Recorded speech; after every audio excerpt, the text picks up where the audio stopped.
നിനക്ക് മുതിർന്ന ഒരു മകളുണ്ടെന്ന് ഇപ്പോഴാണ് അറിയുന്നത്.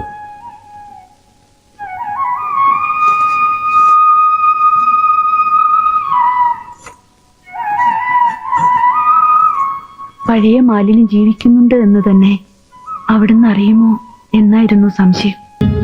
എനിക്കെന്ത് സംഭവിച്ചാലും ഒന്നുമില്ല. അവിടുത്തെ അനുഗ്രഹം വൈശാലി ആപത്തുകളിൽ നിന്ന് രക്ഷിക്കട്ടെ.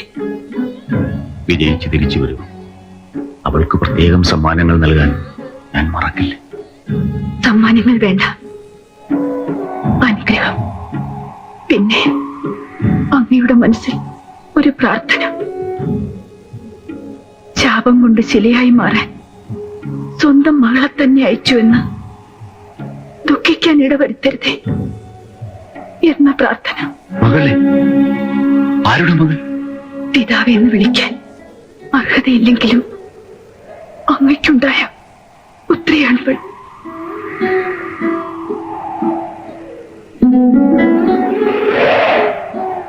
ഈ വൈശാലി സർവദേവന്മാരും സാക്ഷിയായി ഞാൻ ഈ സത്യം പറയുന്നു.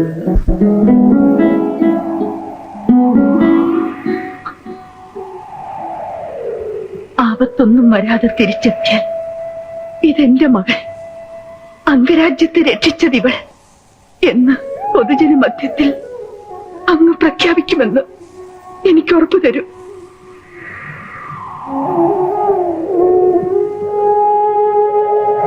ഒരാപത്തും വരില്ല. അങ്ങ് വാക്ക് തന്നില്ല. ഋഷ്യശൃംഗൻ അംഗരാജ്യത്തെ രക്ഷിക്കൂ.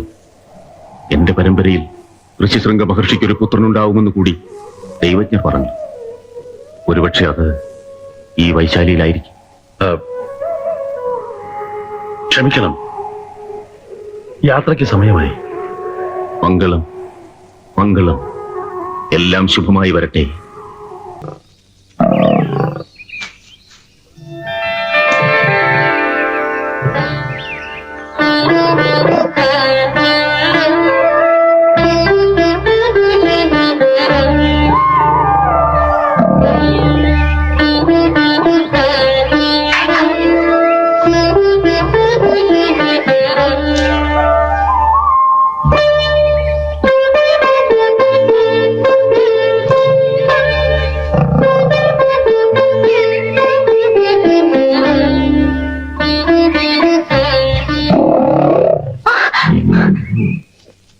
നികുംഭ, നീ പിന്നെയും നിയമങ്ങൾ മറക്കുന്നു. ആശ്രമ വനത്തിന് പുറത്തു മതി നിന്റെ വേട്ട. ഞാൻ പറയാറില്ലേ, ഇല്ലേ? ഓ,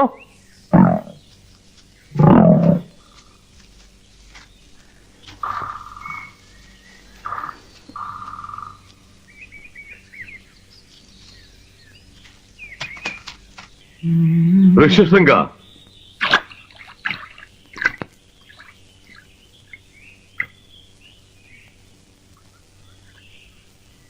ഗന്ധർവരോ കിന്നരരോ ഇടയ്ക്ക് കടന്നു പോകുന്നുണ്ടച്ചാ, ആശ്രമവനത്തിന്റെ അതിർത്തിയിലൂടെ. പുറം കാട്ടിലേക്ക് നീ എന്തിനു പോയി? അവിടെ വിചിത്രമായ ഒരു സ്വരം കേട്ടു. കുയിലല്ല, ബലാകയുമല്ല. ജാതകത്തിന് ഇത്ര മാധുര്യമുണ്ടാവില്ല. അധ്യയനത്തിൽ നിന്ന് മാറുമ്പോൾ നിന്റെ മനസ്സ് സ്വപ്നാവസ്ഥയിൽ ചരിക്കുന്നു. പണ്ട് കാണാത്തതും കേൾക്കാത്തതും കാണുന്നു, കേൾക്കുന്നു എന്ന് തോന്നിപ്പോകുന്നു. ഞാൻ എപ്പോഴും പറയാറില്ലേ, ജാഗ്രത ജാഗ്രത.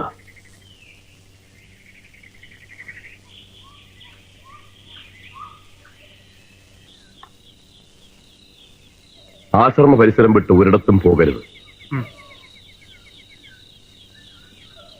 സന്ധ്യാവന്ദനത്തിന് തക്കവണ്ണം ഞാൻ തിരിച്ചു.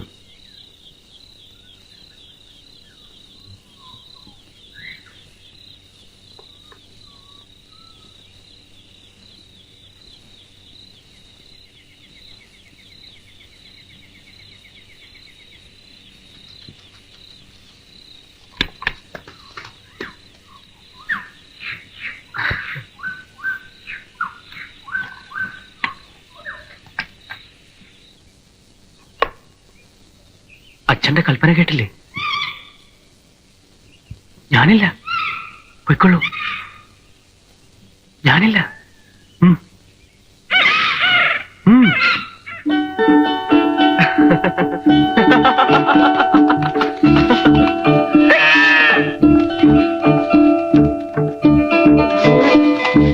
മംഗളം.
മംഗളം.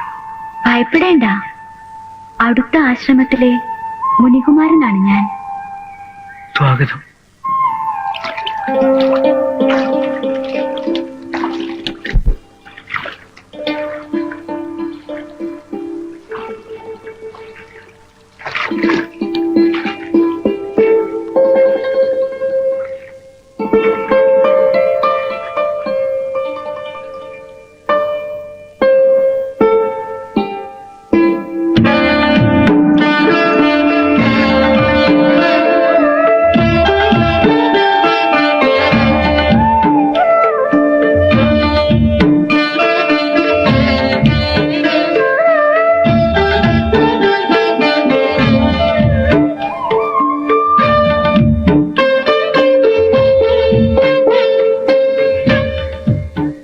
ഞങ്ങളുടെ ആശ്രമ നിയമങ്ങളും ആചാരോപചാരങ്ങളും അല്പം വ്യത്യസ്തമാണ്.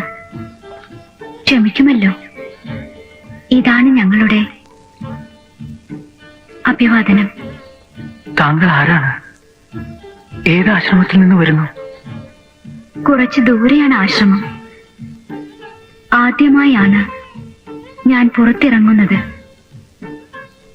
അങ്ങയ്ക്കും പിതാവായ മഹാമുനിക്കും ക്ഷേമം തന്നെയല്ലേ? പേര്?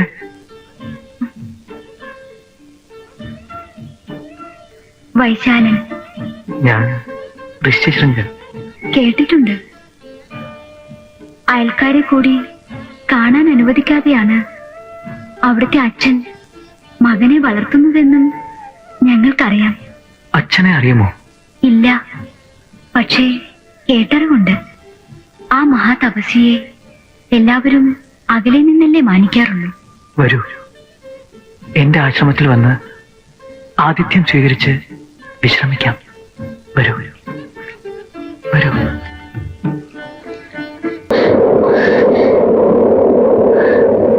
ജപം മുടക്കാൻ വരുന്ന കാട്ടാളരെ കല്ലെറിയാനേ നിന്നെ ഏൽപ്പിച്ചിട്ടുള്ളൂ. എന്റെ അതിഥിയാണിത്. സമാവർത്തനം കഴിഞ്ഞ ഉണ്ണികൾ ചിലർ എന്റെ തുണയ്ക്കുണ്ട്. അവരെങ്ങാൻ ഈ വഴി വന്നാൽ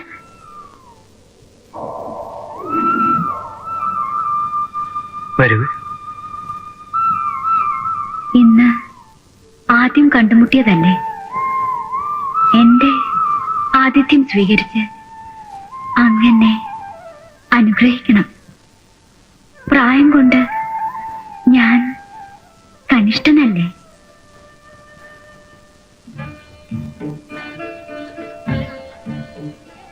മരപുരിയല്ല, മാൻതോലുമല്ല, വിചിത്രമായിരിക്കുന്നു. ആചാരം മാത്രമല്ല, വസ്ത്രവും ഭക്ഷണവുമൊക്കെ ഓരോ ആശ്രമത്തിലും വ്യത്യസ്തമാവും. എന്നെപ്പോലുള്ളവരെ കണ്ടിട്ടുണ്ടോ? ഞാൻ ഈ തപോവനത്തിന് പുറത്ത് സഞ്ചരിച്ചിട്ടില്ല. എനിക്ക് പലതും അറിഞ്ഞുകൂടാ. അറിയാത്തതെല്ലാം ഞാൻ പറഞ്ഞു തരാമല്ലോ. ചോദിച്ചോളൂ.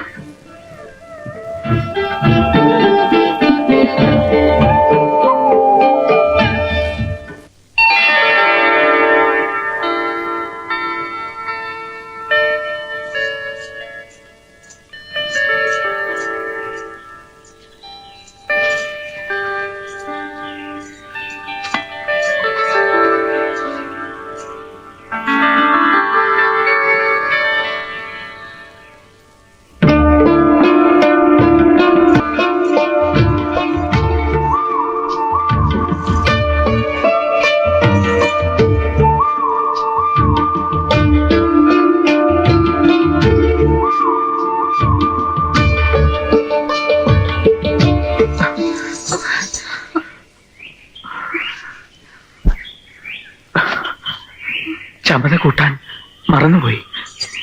അച്ഛനെത്താറായി. നിൽക്കൂ, ഇനിയും സമയമുണ്ടല്ലോ.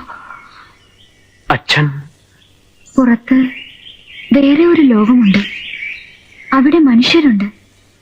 വല്ലപ്പോഴും അവരെ പറ്റി കുമാരൻ ആലോചിച്ചിട്ടുണ്ടോ? എല്ലാവരും വ്രതം മുടക്കാൻ ശ്രമിക്കും, അച്ഛൻ പറഞ്ഞിട്ടുണ്ട്. ആശ്രമവാസികളും ഞങ്ങളും വ്രതധർമ്മമുള്ളവരാണ്. തിരക്കുണ്ടെങ്കിൽ നടന്നോളൂ.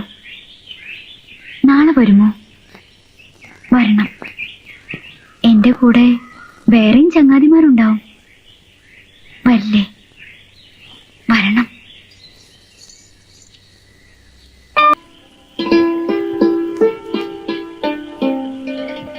ഋഷ്യശൃംഗ,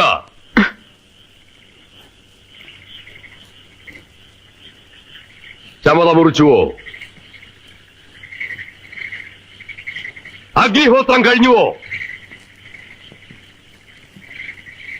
ഇല്ല.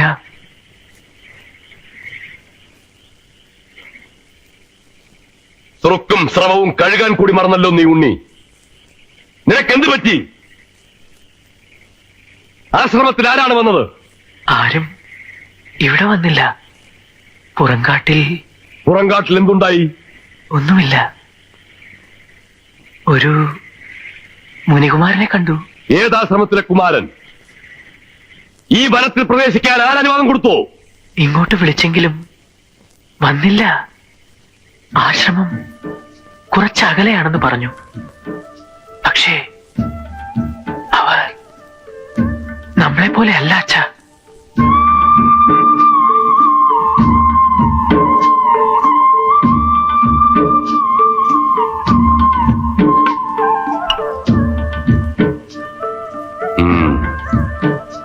പറയൂ, കേൾക്കട്ടെ. എന്നേക്കാൾ ചെറുതാണ്. അവരുടെ ആചാരങ്ങളും ഉപചാരങ്ങളും ഒക്കെ വേറെയാണ്. പൊൻകയർ കൊണ്ടാണ് ജട കെട്ടിയിരിക്കുന്നത്.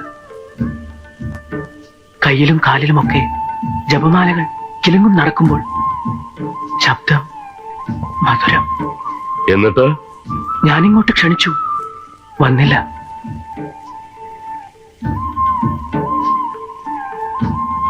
വന്ദനവും യാത്രാമൊഴികളും എല്ലാം വ്യത്യസ്തം. എന്നിട്ട് എപ്പോൾ ഈ കുമാരൻ സ്ഥലം വിട്ടു? അസ്തമനത്തിന് മുമ്പ്.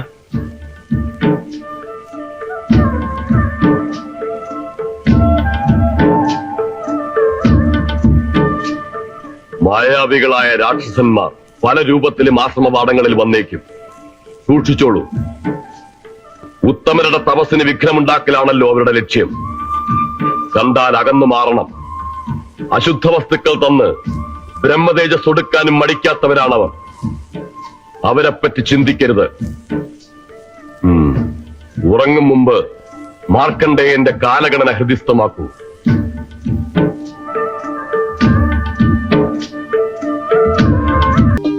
ഋഷ്യശൃംഗ,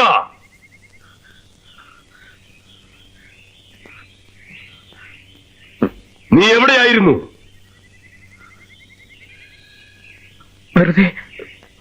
വെറുതെ ചുറ്റി നടന്നു. നന്ദിനിക്ക് പുല്ലിട്ട് കൊടുക്കാൻ കൂടി മറന്നു. ഹോമകുണ്ഡം ചാരം മൂടിക്കിടക്കുന്നു. ഞാനില്ലാത്തപ്പോൾ ഋഷിധർമ്മങ്ങൾ വേണ്ടെന്ന് വെച്ചോ? ഇല്ല, ഒന്നും മുടക്കിയിട്ടില്ല. മായാവികൾ പിന്നെയും ആശ്രമവനത്തിലേക്ക് വന്നോ? വന്നില്ല, ആരും വന്നില്ല. നിനക്ക് മന്ത്രസിദ്ധിയുണ്ട്, പക്ഷേ ഏകാഗ്രതയില്ല.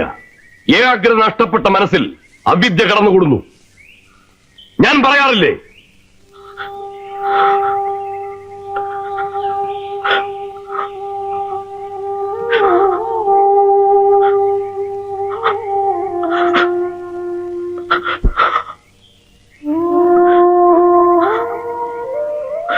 എന്നേക്കാൾ മുമ്പേ നീ ആത്മതത്വം സാക്ഷാത്കരിക്കണമെന്നാണ് എന്റെ ആഗ്രഹം. ഞാൻ നിനക്ക് അച്ഛൻ മാത്രമല്ല, ഗുരുവും കൂടിയാണ്. അത് മറക്കരുത് നീ.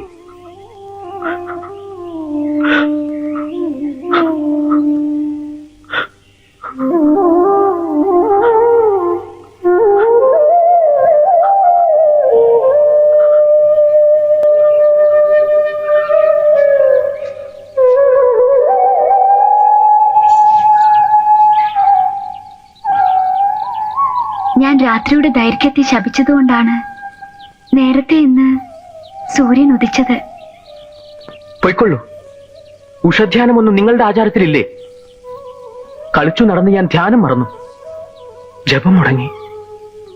അച്ഛനോട് അസത്യം കൂടി പറഞ്ഞു. എന്റെ തെറ്റ്. ഞാനിനി കാണാൻ വരുന്നില്ല. കുമാരൻ ആശ്വസിക്കാം.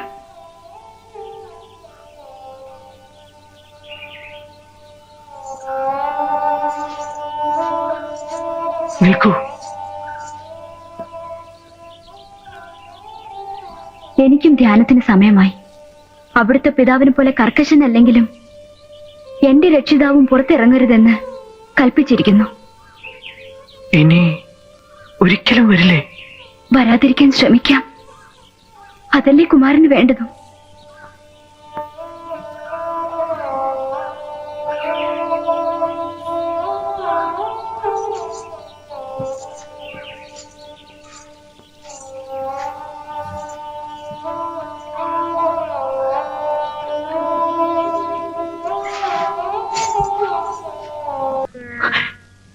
ഇവൾ എന്റെ മകൾ.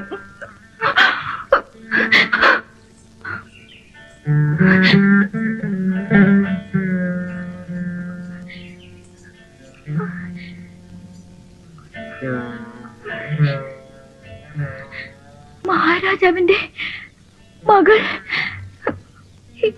ഞാൻ